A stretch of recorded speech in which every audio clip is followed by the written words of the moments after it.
à tous, bonjour Yves. Alors aujourd'hui nous sommes à Verdelais, près de Langon, à 45 km de Bordeaux, près de la Garonne. J'imagine que vous allez nous parler de ce monument religieux. Et oui Olivia, on va commencer par la nommer, c'est la chapelle de la Sainte Agonie. Et c'est elle qui introduit le magnifique calvaire de Verdelais. C'est une amorce, si vous voulez, une introduction. Voilà. Vous noterez qu'elle est en position un peu dominante, puisque quand on se retourne, on voit bien qu'on a un escalier qui lui-même est dans l'axe d'une allée traitée en gradine et qui amène directement au départ du pèlerinage, si vous voulez, à la basilique mariale de Verdelais. Voilà. Alors, comment il se présente ce monument? Il est en pierre de taille. On a une chapelle principale flanquée de 2 sacristies. Vous remarquerez qu'en élévation, on a une grande arcade en plein cintre dont les arcs de recouvrement reposent sur des colonnes toscanes. Bon, et cet arc est décoré. Voilà, alors l'intrado, si vous voulez, reçoit un décor de caissons et de roses. Et cette entrée, en fait, est flanquée de 2 niches en cul de four, qui sont elles-mêmes encadrées d'arcades en plein cintre, qui reposent sur des colonnes toscanes plus petites, bien sûr, et surtout engagées. Bon, et devant ces niches, on a des statues. Voilà, placées sur des hauts socles. Ce sont les prophètes Jérémie, Isaïe, c'est l'Ancien Testament. C'est eux qui ont annoncé la venue du Messie. Évidemment, le Messie se trouve à l'intérieur. Et puis alors, quel accueil pour les pèlerins, vous voyez. Bon, dites-moi, les sacristies ont l'air plus simples. Alors effectivement, vous voyez, il y a une hiérarchie, on voit bien qu'elles sont plus basses. Regardez, on a une simple porte rectangulaire avec, vous voyez, un bandeau plat qui en souligne le chambranle.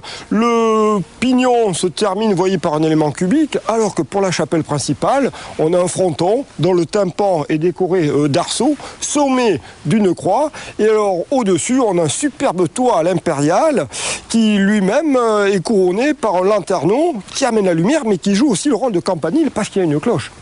Bon, Yves, ce lieu a l'air fermé depuis longtemps, on ne va pas pouvoir rentrer. Ah non, mais là, on va y arriver, Olivia. Ah, formidable.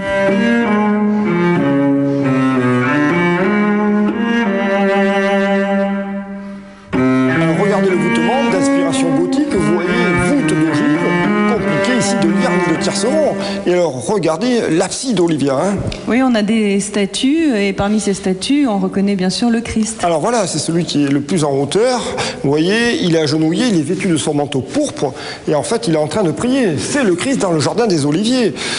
Il était avec ses compagnons, ils se sont arrêtés pour prier, mais vous voyez, Jean, Jacques et Pierre se sont endormis. Ce sont les futurs apôtres. Il est seul, il est très angoissé. Il commence à prier, et un ange lui apparaît. Mais alors ici, l'ange, il a été volé, et que le voleur soit maudit, et j'espère qu'il regarde la télé, parce que c'est pas beau de voler, surtout ce genre d'objet.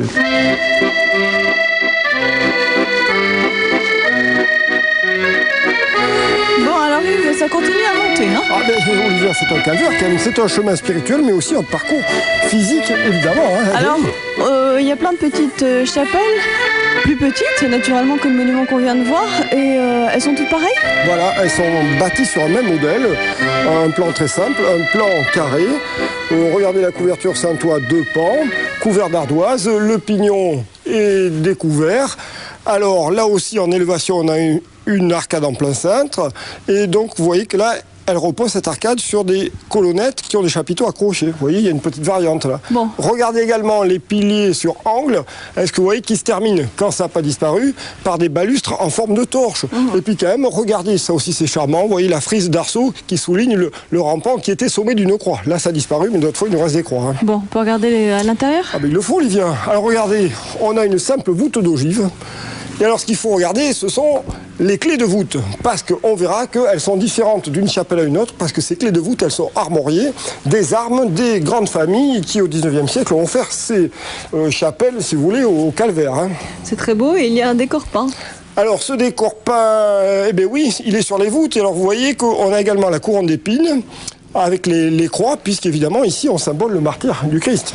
Oui, et puis comme dans une petite église, finalement, il y a un autel. Alors c'est exactement ça.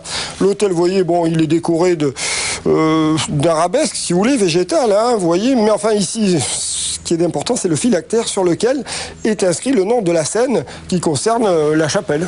Et au-dessus de l'autel, il y a des statues. Alors là, elles sont monumentales, mais on va mieux en parler à la station suivante.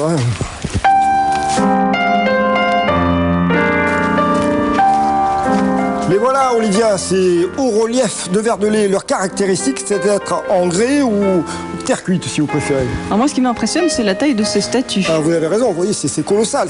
Le tout, ça fait plus de 2,50 m de haut, ce qui fait que les personnages ont presque des tailles réelles. Alors c'est grandiose, vous voyez, et en même temps, c'est taille humaine. Et alors vous comprenez bien que toute cette série de personnages, on les retrouve tout au long du calvaire, 14 stations, les 14 haltes où on faisait des prières qui correspondaient à chaque moment du calvaire. Alors effectivement, toutes ces haltes nous racontent les derniers moments de la vie du Christ. Voilà, là on revit le trajet qu'a fait Jésus dans les rues de Jérusalem pour arriver au mont Golgotha, l'endroit où il sera supplicié. Donc si toutes ces haltes nous racontent une histoire, quelle était l'histoire racontée par la première station? Alors en fait c'est avant véritablement le calvaire. Jésus vient d'apprendre qu'il est condamné à mort. Alors on le voit la corde autour du cou, les mains liées. Et puis, il est affublé de sa couronne d'épines, qui est là pour le ridiculiser, mais qui va aussi, bien sûr, le faire souffrir. Alors, assis sur le trône, c'est un Romain, il porte une tenue antique? Eh bien, exactement, oui. C'est le gouverneur romain, c'est-à-dire c'est Pilate. Et on le voit bien, il est en train de se laver les mains. Vous voyez, une expression, évidemment, qui va rentrer dans le langage courant, parce qu'il n'a pas voulu prendre part directement au procès. Il a laissé les grands prêtres du temple de Jérusalem, qui sont représentés avec les murailles de Jérusalem. C'est eux qui l'ont condamné à mort. Voilà. Et lui s'en est lavé les mains. Bon, la deuxième station, c'est le portement de croix. Alors là, ça va véritablement commencer. Vous l'avez vu, le Christ est au centre de la composition. La croix forme une grande diagonale ascendante. Et puis alors après, ça nous raconte toute l'histoire. Alors on le verra porter sa croix, on le verra tomber, on le verra remonter. Et puis on verra quand même, heureusement, ceux qui l'ont aidé, comme Simon de Cyrène, qui l'aide à porter sa croix. Et ici, Sainte Véronique, qui lui essuie le visage. Oui, d'ailleurs, en parlant de visage, ils sont vraiment très beaux, ces visages. Alors, effectivement, c'est très marquant, vous voyez, il y a un réalisme, un certain, puisque, regardez, on voit ses larmes, on voit toute la souffrance du Christ. Hein. Alors, c'est un homme, mais c'est aussi le Fils de Dieu, et on le verra humilié, dépouillé de ses vêtements, on le verra porté sur la croix, cloué sur la croix, jusqu'à la mise au tombeau, comme ça, c'est ça que ça nous raconte. Hein.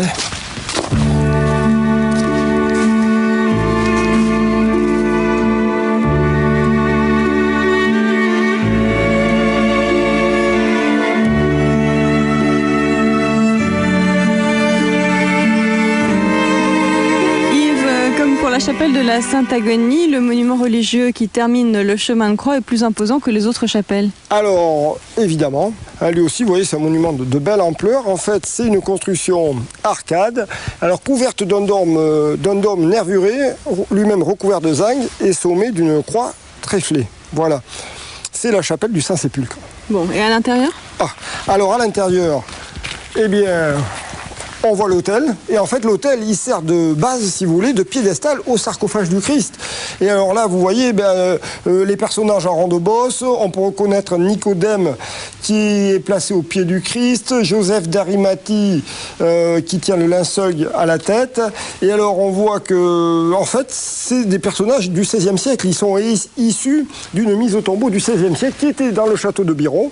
Voilà, en Dordogne, et qui se retrouve aujourd'hui aux États-Unis. Mais enfin, ici, vous voyez, c'en est une copie. Alors, Yves, on voit que ça continue à monter. Et oui, alors vous remarquerez que cette chapelle, en fait, elle est sur une esplanade où on a changé de végétation. Ici, on a des platanes, mais alors on va perdre la voûte des arbres, si vous voulez, pour, derrière le chemin, la chapelle, le chemin continue, et on va arriver sur une vue dégagée, splendide vue sur toute la vallée du Sauternay, et puis en arrière-plan, bien sûr, l'immense forêt des Landes qui commence. Et alors derrière, on a le calvaire. Bon, on va voir ça tout de suite. Ah ben, il faut y aller. Le voilà, le calvaire de Verdelais, Olivia. Alors évidemment, la croix centrale porte le Christ, et les croix latérales, les larrons. Quel monument ce calvaire de Verdelais, Yves. Maintenant, il nous faudra un peu d'histoire. Ça commence quand? Alors, on pourrait remonter au XIIe siècle avec l'arrivée d'un croisé qui va construire le premier oratoire et déjà les premières guérisons miraculeuses. Et oui, les guérisons miraculeuses qui vont durer jusqu'au XIXe siècle. Alors il y a eu François de Sourdis, bien sûr, au XVIIe siècle, mais le calvaire de Verdelais tel qu'on le voit aujourd'hui, on le doit au très grand prélat qui était le cardinal Donnet. C'est lui qui va restaurer l'église de Verdelais comme beaucoup d'autres églises de la Gironde. C'est lui qui fait bâtir un nouveau clocher qui va doter d'une statue de la Vierge. On retrouvera aussi à Péberlan.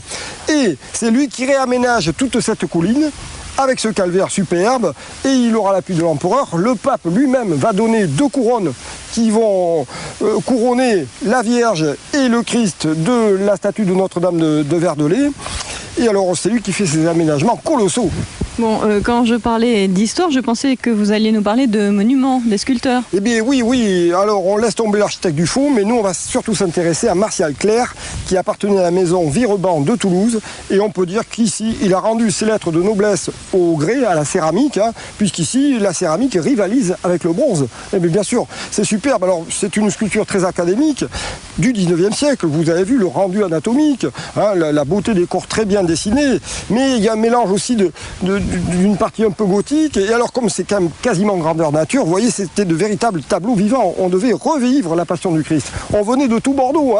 Il y avait jusqu'à 6000 personnes par jour. Il y a eu des cérémonies grandioses de plus de 30 000 personnes. Eh oui. Alors c'est vrai que c'est super, mais bon, il faut quand même bien le dire, c'est en mauvais état. Il y a d'ailleurs une des statues qui a perdu ses jambes. Alors, on va pas dire que c'est bien fait pour lui, mais c'est quand même tombé sur le mauvais larron. Voilà. Eh bien oui, c'est en mauvais état. Et c'est bien pour ça que la courageuse petite municipalité de Verdelais, 926 habitants, a décidé de se lancer dans des grands travaux de restauration. On lance une souscription, s'il vous plaît, pour Verdelais. Eh bien oui, parce que qu'on croit au ciel ou qu'on n'y croit pas, ici on a vraiment un ensemble splendide, culturel et culturel, qui par son ampleur est un magnifique panorama de la sculpture du 19e siècle.